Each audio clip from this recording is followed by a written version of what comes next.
We remain steadfast in our commitment in delivering local news that matters, stories that inspire, enriching the lives of Filipinos in the Philippines and across the globe. This is your GMA Regional TV. Buong puso para sa Pilipino. Lalaki gadan makalis mabudala ng kotse sa Magaraw, Camarines Sur. Insidente sa pool sa CCTV. Asin, 67 anyos na lalaki nakuanggadan sa mga bakawan sa Legazpi City, Albay. Ini ang GMA Regional TV Balitang Bicolandia.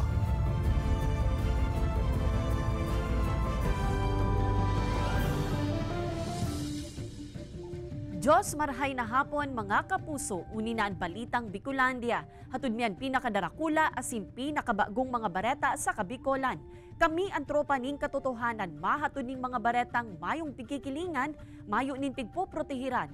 Live haligdigdi sa GMA Complex sa Naga City, ako po si Kate De Lovieres.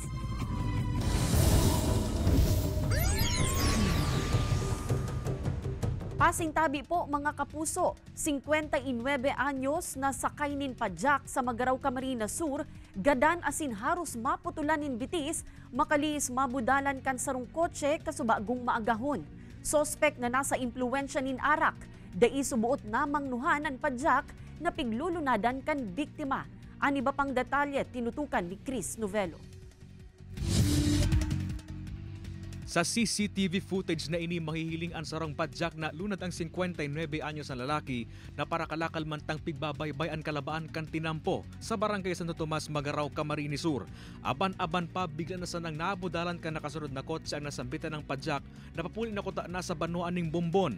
Sa kusog kan di impact mahiling na nakaapon nin haros 50 metros ang biktima. Mantang nakawarakman ang mga kargang karton na sin papel sa tinampo. Naidara pa kuta na sa ospital ang biktima alagad, binawian nin buhay makalis magsapot din mantinting tama sa iyang hawak. Sigun sa kapulisan day namang nuhan kan driver kan lunadan ang pedicab na piglulunadan kan biktima. Nakainuman subot ng 19 anyos sa driver kaini. So yung driver po, under the influence of liquor, siguro po hindi niya napansin dahil medyo madilim dyan sa parting yan na lugar.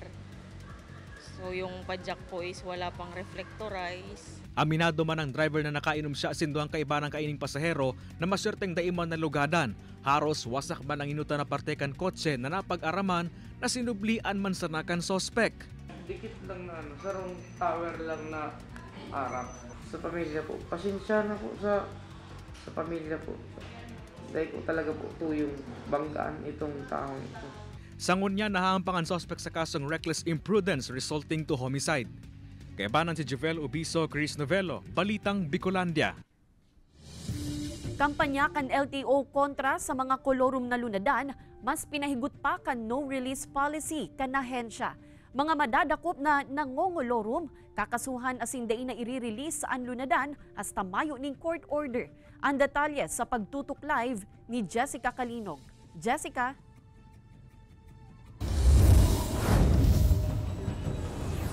Kate, sa ibong ngani kan mahigot na kampanya kan Land Transportation Office laban sa mga kolorom na lunadan, igwaman subot girarin ni nagkapira na pauro-utroan sa indang bayulasyon. Kaya sa runganing memorandum circular ang pigbaba ni Assistant Secretary Vigor Mendoza II na nagsusugo na kasuhan na ang mga madadakop na violator, siring man na tulos i-release ang mga na-impound na kolorom na lunadan hasta sa Mayo nin court order. Sa impounding area na ini sa compound kan LTO Pili Extension Office, mahihiling an manibaybang klase nin bihikulo na an ibangani haros na luma na sa haloy na nakaparada. Sigun ki Frederick Torrecampo na yung namamayo kan opisina, pigkustodiya nindaan mga ini huli sa kolorum violations. Private ang registration kang sasakyan, pandua may mga pasahero na nag-a-admit na iniyo nagbayad sinda going from one place to another, and also mayo iniyong any certificate coming from the LTFRB na pwede sindang mag-operate, na mag-accept or magtaon ng service in exchange ng payment. Dugang pa ni Torrecampo, Ang mga pribadong motorsiklo na naghahabal-habal, pati na ang mga tricycle na nag-i-intertown. Konsiderado mang kolorum ang operasyon. Pag nadakop na siyang colorum operation, may mga katumbas po inimbayadan. Pag nabayadan, may accessory penalty po na inaapon. Ang accessory penalty is 3 months suspension. After the payment, masususpend pa ang motor vehicle, impounded pa yan within KLTO for 3 months. Iyan ang dating sistema.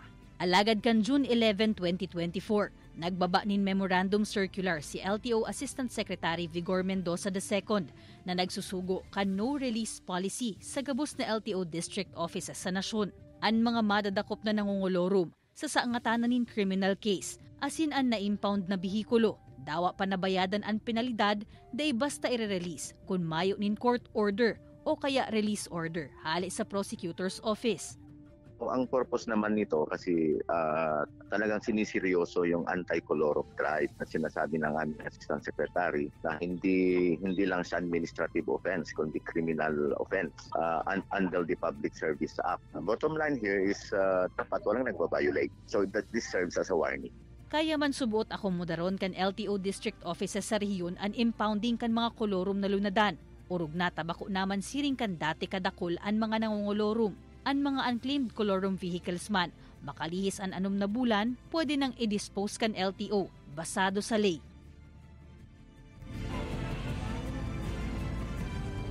Sa presente, Kate, may pamansubot ni nakakasuhan ang Land Transportation Office Bicol huli sa colorum violation. Mantang effective immediately man, Kate, itong memorandum circular, nagahalat pa man subuot ang ibang LTO district offices kan mas malinaw na panundon para sa implementasyon kaini. Kate? Alright, Jos Mabalos, Jessica. Lalaking pirang aldaw nang pigahanap nako ang mayo ng buhay sa Bakawan sa Legazpi City. Ang detalye tutukan sa report ni Rosie Neva. Mayo na ning buhay kan madukayan ng lawas kan 67 anyos na lalaki sa tahaw kan mangrove area sa sitio Dangkalan, Barangay Bangkirohan, Legazpi City. Ang biktima, halos 4 na aldaw na subuot na nawawara antes na diskubre sa lugar mantang nakadapa sa tubig asin mayong sulot na bado. Tulos man ining nabistokan sa iyang agom sa paagi kan sulot na rilo asin bowler. Istorya kan agom, nakifiesta sa Barangay Bagakay, Legazpi City an sa iyang agom alagad da isubot ini nagpaaram. Nakaka-eksperyensya naman subuot ang biktima ninhelang na Alzheimer's disease. Wala tayong mababasol kasi kalob na ng mahal na Diyos. Tanggapin natin na maluwag sa dibdib natin. Kasi wala naman tayong magagawa. Sigon kay Kapitan Crispin Butin, igwani nakahiling sa biktima na pighubaan sa iyang bado as sinaglangoy pabalyo sa Bakawan, alagad ay nagiraray na hiling. Ito pwedeng buminalyo sa bangkeruan to Bagakay, tanakipista, baka luminangoy, dahil kinaya, kinalamre, pagtaob dyan, siyempre hararo man tubig.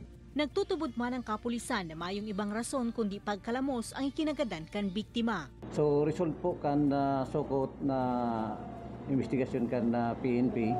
So para po dahil po ning foul play na nangyari sa pagkaka-recover ng bangkay ni Jose Bungos. Ini si Rosie Neva, Balitang Bicolandia.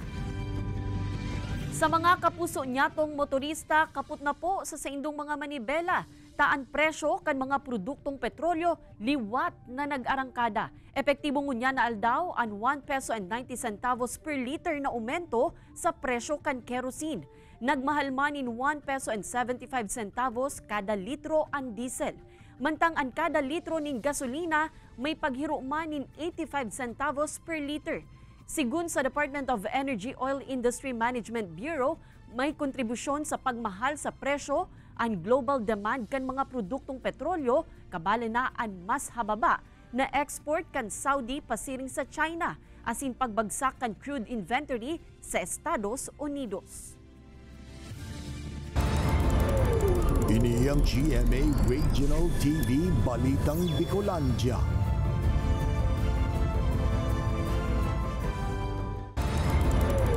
Ini ang GMA Regional TV Balitang Bicolandia.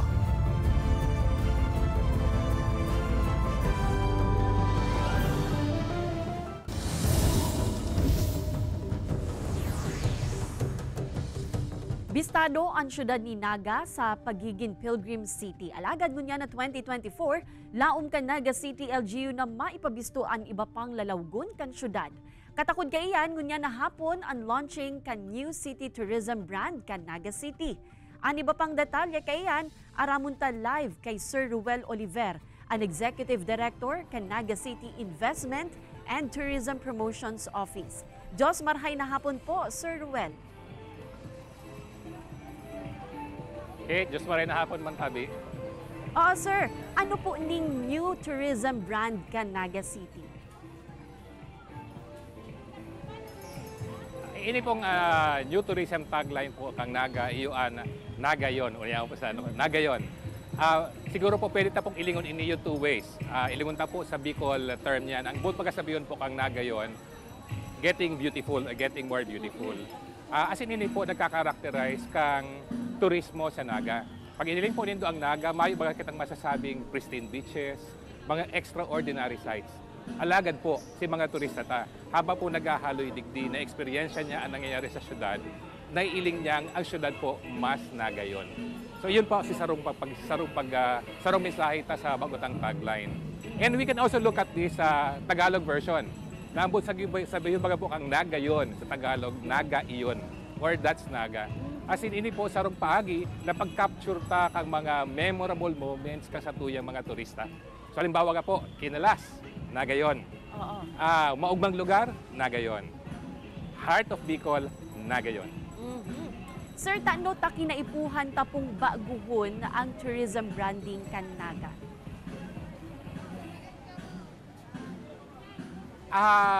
Ordinarily po, ang sarong tourism branding, sinasanglian po mga every 5 to 10 years, depende po. Pero actually po, dahil man po ni sinasanglian. Iwa po kitang introduce here sometime 2011 to 2012 na nasarong brand. Kung nagigirong duman po nindo itong Naga X. Unfortunately, dahil po ito nasustunar kanto kang syudad kang Naga. So hinahagad po ngunyan kasi itong mga tourism-related establishments na mas pakusugon ta po si pag-promote kang tourism, especially after COVID. Kaya po ngunyan, nagbabalik po na kanigdiyo with our stakeholders, we created a new brand for Naga. Hindi pong Naga yon. Oo, sir, ngunyan na aldaw iyuman ang puon kan Kinalas Festival. Ano po ang katuyuhan kan aktibidad na ini? Ini pong Kinalas Festival, 5 or 6 days po ngunyan, mapon po ngunyan hanggang 23. Ang katuyuhan po kani, ito pong tawan taning highlight, ang saro sa mga tourism products po kang syudad. Ang Kinalas baga po is unique to Naga. Ini po part kang inaapod tang gastronomic heritage kang Naga. Igwa nga po nagsabi na garo itong world ranking na World Trade Taste Atlas, sinabi niya 13th worst food in the world, worst food in the Philippines. So, ini po nagpe-dawa po negative, nagpe-perk ng curiosity sa mga turista ta. So gusto ta pong i-develop iniyo as in mapurbaran kang sa tuya pong mga turista. Mailing po ninda na hindi pala masiraman as in something to be proud of. So kaya po ngunyan, ginigibutan ni also to promote innovations in Kinalas. Sir Ruel, ultimo na lang po. Makalihis po ang series of activities na ini, paano ta po mas papaurugon as in papakusugon ang turismo kan syudad? Kate, ining launching ngunyan, actually puon lang po niya ang challenge po unta ngunyan is to sustain itong ginigibo. Ultimately baga po ang sukol ta, pira sinagabot na turista, as in ang contribution ta duman sa pagdagdag ingreso ka mga tourism-related establishments. Kada ko po kitang gigibuhon to sustain this. Halimbawa, baga po, ining Nagayon, we are making a brand promise. Kaya lang po, dapat ining brand promise na iniyo, mamatiman ka sa itong mga turista. Para mamamati po nila, dapat ma-involve as in matrain ta, ma-build up ang kapas ka sa itong mga tourism-related establishments among others. Pero bukod po dyan, kay puwanta pong mag-develop man ng produkto. Nagsasabi kita, we are now building Naga tourism brand. Alagad po, pag nakikita po ang mga turista, igwa siyang pinailing na ano ang mga tourism products ito o ano ang tourism packages. Ini po, kay puwanta pang i-develop. Ang promesa po kang opisina, within 1 year, we will develop at least 4 tourism products. In fact, asaro nga po, ila-launch na ngunyan, ang apot po, faith tourism. Later on, as you will see, ini po, naiiba duman sa usual na ginigibutan. Pakida po kasi sinasabi na baga po, we are a pilgrim city. Kaya lang po, pag hindi ka mga bisita, ano ginigibo, piglilibot na sa mga simbahan, tinutok doon ta. Sightseeing ang nangyayari. Ang gusto na pong gibuhan sa faith tourism is let them experience spiritual rejuvenation, spiritual renewal, as in cultural, as mailing naman po si cultural heritage na. All right, sir. Sir Ruel Oliver, Diyos Mabalos po, Naga City Investment and Tourism Promotions Office. Natatahuban nin mga dahon asin mayo na nin bado kad madukayan kan mga otoridad ang bangkay kad sarong 28 anyos na babae sa Uwas Albay. Susog sa mga otoridad, Sabado nin hapon kan huring nahiling na buhay ang biktima na saro subuot na parking attendant sa Pulanggi. Sa ngunyan na aresto na sa Banwaan nin Pulanggi ang duwang pigtutubudang sospek sa krimen. Saro digdi ang menor de edad asin sarong 20 anyos. Hinahalat na sana kan kapulisan ang resulta kan autopsy sa bangkay kan biktima na pigtutubudang nilugusan muna antes ginadan. Posibleng mahampang ang mga ini sa kasong rape asin homicide. Parang barangay na po kulang sinundan ito ng dalawang suspect hanggang sa nakarating sila doon sa barangay Balugo, Guas, kung saan doon na nila ginawa yung crime. Pagarayunan kan sa indang howler pero ang disenyo, mga produkto kan mga paraoma asin parasira. Yan ang pigbida sa agri-caravan sa Banwaan kan Sipokot, Camarines Sur. Kanya-kanyang pakulo sa indang mga howler ang man iba-ibang farmer association sa Banwaan. Makalihis ang parada, ini naman ang ginamit sa paglatag kan sa indang mga agri-products. Sigun sa Municipal Agriculture Office, ang aktibidad na ini, parte pa kan ika-20 taon na selebrasyon kan Farmers and Fisher Folks Week. Saruman ining pagtaunin importansya sa mga individual na nanggigindalan sa mga mauswag na sektor kan agrikultura sa Banwaan. Ini ang GMA Regional TV Balitang Bicolandia.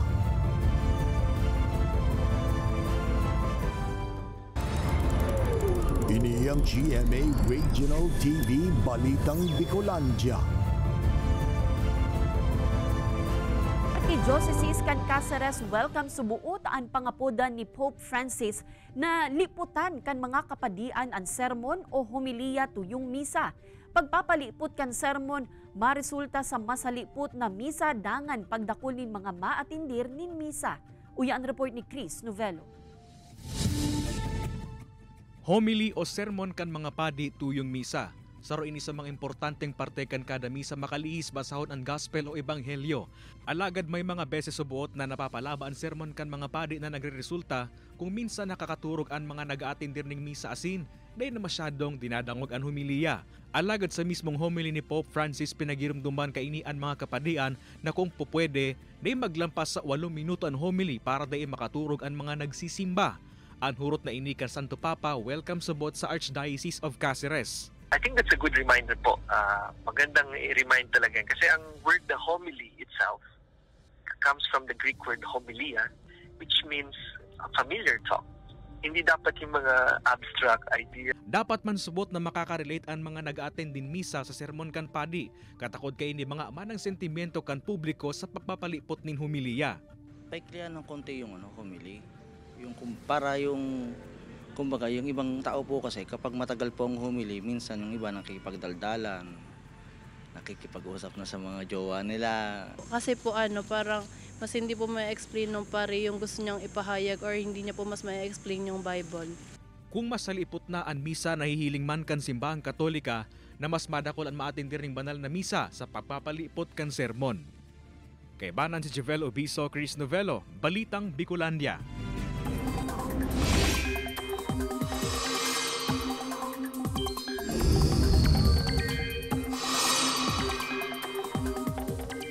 Mga kapuso, dawa may mga panahon sa bilog na aldaw na mate, ang init asin arasahas. May tsansa man giraray nin pag-uuran sa dakulang parte kan nasyon. Habagat ang nakakaapektar sa Southern Luzon asin Visayas. Mantang posible man ang localized thunderstorm sa pirang probinsya.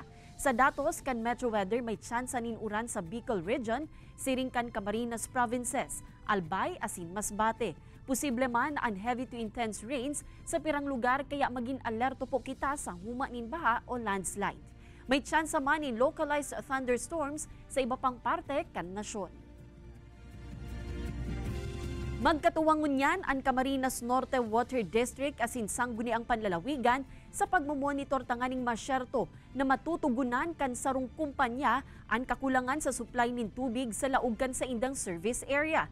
Ang nasambitan ng kumpanya, nagpirma sa Memorandum of Agreement komo katabang kan CNWD as in provincial government sa paghanap nin solusyon sa problema sa tubig. Kung mayong magiging aberya sa proseso as in transaksyon, makikinabang digdi ang nasa hararayong service area sa mga banwaan, kan Basud, Mercedes, as in daet na pirming nakaka-eksperyensya nin maluya hasta sa mayong supply nin tubig. Hagad man kan gobyerno probinsyal ang dikit na pasensya kan mga konsumidor, urog na tapiglalaoman na antes matapos ang taon, posible nang magpaluwas nin bulk water supply ang system kan CNWD.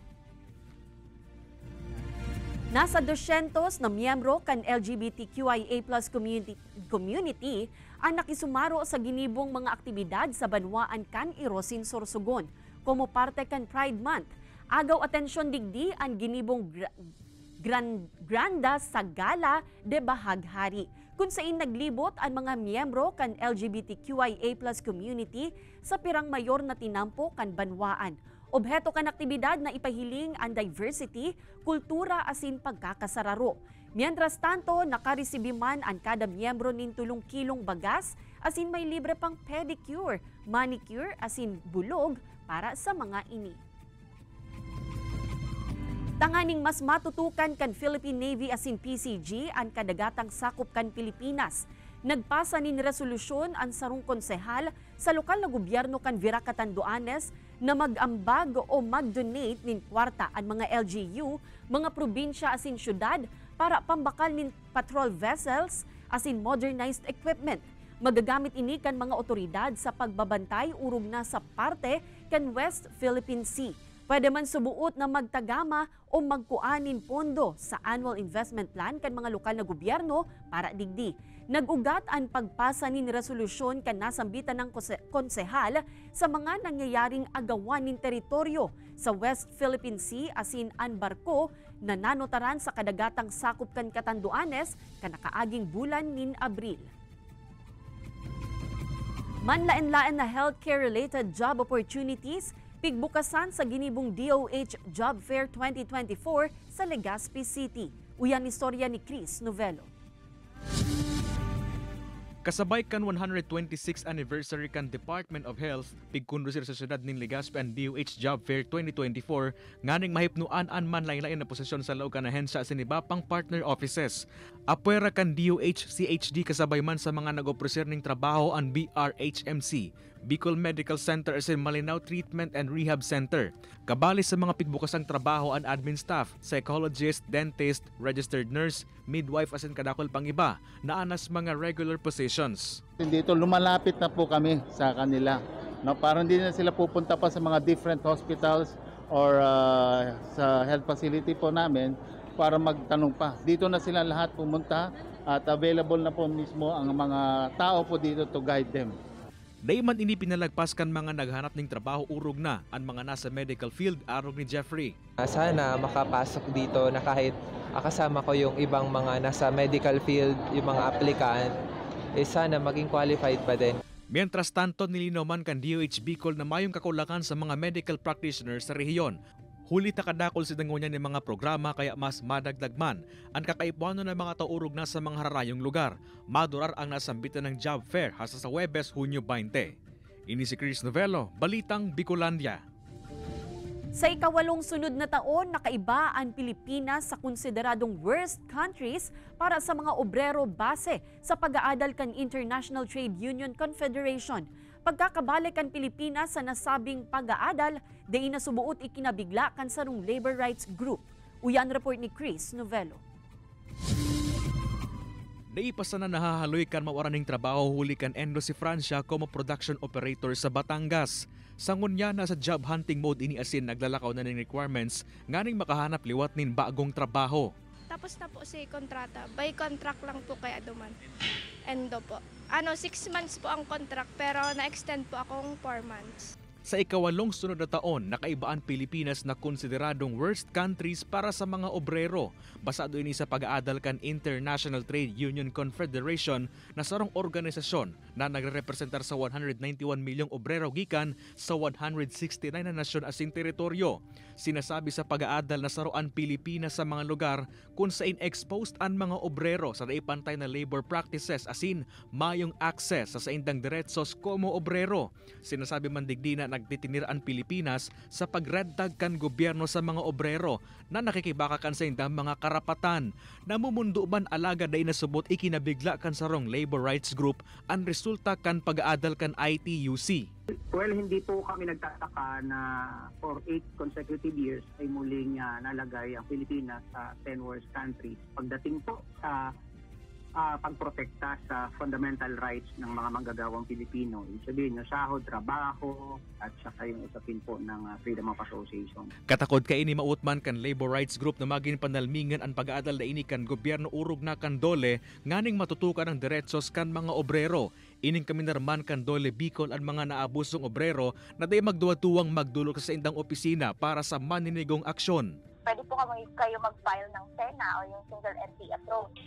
Yun po yung programa namin if ever meron kayong problema sa inyong employer kapag halimbawa may gusto sindang may nahiling sindang pagbayular sa labor standards dun sa kumpanya o establishment na pinagtatrabahuan ninda, pwede man kamo mag-report sa Dole Bicol Hotline. Kay banan si Jovel Ubiso, Chris Novello, Balitang Bicolandia. Tampok sa nagpapadagos na selebrasyon kan Pinyasan Festival kan Daet Camarines Norte an manlaen-laen na pakawat kan Municipal Agriculture Office. Kabali digdi an relay games arug kan pairinutan sa pagbunot, pagbaak asin pagkayod ninyong. Igwamanin paririkasan sa pag-ubak asin paghali kan mga mata nin pinya antes kakanon. Kakaiba man ang aktibidad kung sa inagpatiribayan ang mga partisipante sa pag-aram kung ano ang kasarian kan sila, asin ang karera nin mga kasag. Sigun sa Municipal Agriculture Office, parte ang nasambitan ng aktibidad kan pagpapabisto asin pagpapapusog kan kultura asin kabuhayan kan mga tao sa banwaan. Bagong edipisyo kan NCPO Station 2 pigaandam na para sa inauguration sa aga. Ang dating estasyon sa may rotonda, ano na daw ang magiging disposisyon. Aramon tayan sa report ni Jessica Calinog. Sa aga nagigibuhon ang inauguration asin blessing sa bagong estasyon kan Naga City Police Station 2 sa may Almeda Highway. Kaya ngunya na aldaw, amay naman ining ininspeksyon kan mga opisyal kan NCPO. Sigun kay NCPO City Director Police Colonel Erwin Rebellion, kaipuhan ang inspeksyon antes dagos ng okuparon ang estasyon, tanganing masyerto na nasusunod ang standard asin mayo nin magiging aberya, mantang pigagamit na ini. Na-check me kasi ito previously, so kaya nahalo yan dahil may mga nahiling pa kaming dai furnace. Actually, ang nahiling ko dyan, yung presohan natin, yung bakal, basta lang winilding. Ang dating estasyon kan NCPO Station 2 sa may rotonda, day subuot hahalion, sigun ki Rebellion. Yung occurrence ng road crash, malimit na magibo sa rotonda. So magbawalat pa rin kita duman, traffic investigator. Substation. Yeah. Pero ilalagay ta na doon yung mobile patrol unit kasi gulpi din silang personnel. Piglalooman man na andugang na pasilidad na inikan NCPO, makakatabang na mas matutukan ang mga insidenteng mairerehistro sa syudad, siring man na urog pang maiibitaran ang congestion sa mga kulungan. Kaibanan si Carlo Abonita, Jessica Calinog, Balitang Bicolandia.